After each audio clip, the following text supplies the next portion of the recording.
Okay, hey everyone, we're back here at the Bullbank Net Zero project. And last video that you checked out there was us doing the under slab assembly where we had our 4 inches of EPS.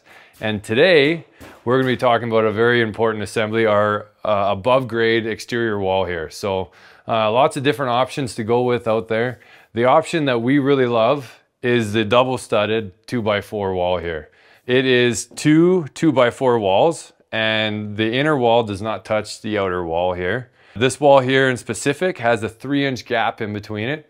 That makes the total depth of the cavity from stud to stud 10 inches.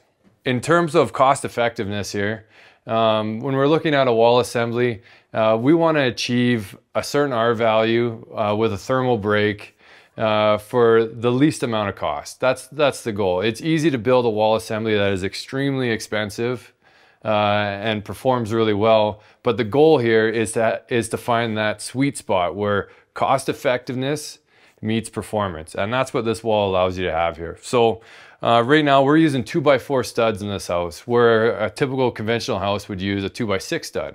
So with having the two 2x4 walls here, we're using twice as many studs in this house. But a 2x4 stud is roughly about 60% of the cost of a 2x6 stud. So we got twice as many studs at 60% of the cost. So our lumber cost is not that much more here versus a code-built version house just for our wall assembly. The next reason why we love this wall assembly is the performance of it. So in any good high-performance wall assembly, you should have two things. You should have a good R value, and you should have a complete thermal break in your wall here. If you think of a normal 2x6 wall, we have these studs that touch the outside and touch the inside. And then we're just packing insulation in between these studs.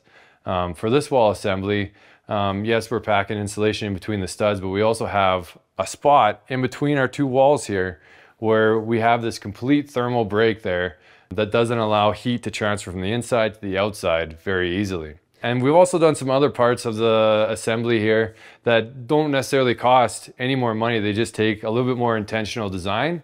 And that's our second floor system here. The second floor system we have set to the inside 2x4 wall, and it doesn't extend all the way out to the outer 2x4 wall.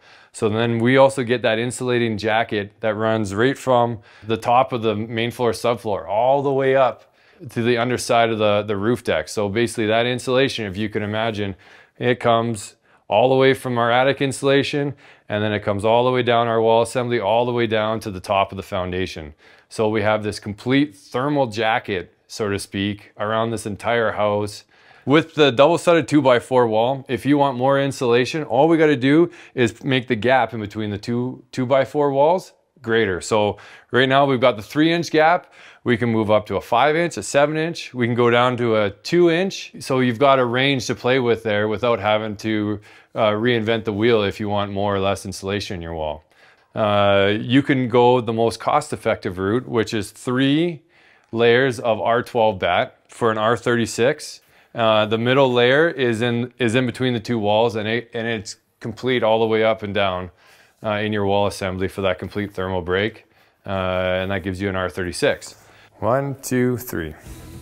So in our project here at Bullbank, we are electing to go with the dense pack cellulose option. So what they do with that is they put a net over top of the entire wall, and then they use a pressurized hose that would fill up the cavity with dense pack cellulose. You can see it here, them cutting a hole in the bottom and the top and filling up the entire cavity with dense pack cellulose. It does a great job of getting every single nook and cranny filled with dense pack cellulose, and it will give you a bit of a higher R value at R40 for this wall. So there's lots of great wall assemblies out there that perform really well, but they're not necessarily very easy to put together. So what we have here is just simple framing. Any good framer knows how to put together a 2x4 wall. I'm just asking them to build 2 of them with a 3-inch gap in between. So no one's reinventing the wheel here with our wall assembly. This is just simple framing that every framer knows how to do. So the next time that we're gonna see you guys is when we are all wrapped up and finished in this house. We're gonna be talking about our mechanical systems that we're using in here and our solar PV system, as well as we're gonna be tying all this together with a whole cost analysis on this project and going into the specifics, because really at the end of the day, it's great to be comfortable, but we really want to make sure this home is economical, and we're going to show you exactly how to do that. And then also don't forget to check out our previous videos we did during construction here. We had our basement in slab assembly, as well as another video on our ICF wall system. So thanks so much, and stay tuned till next time.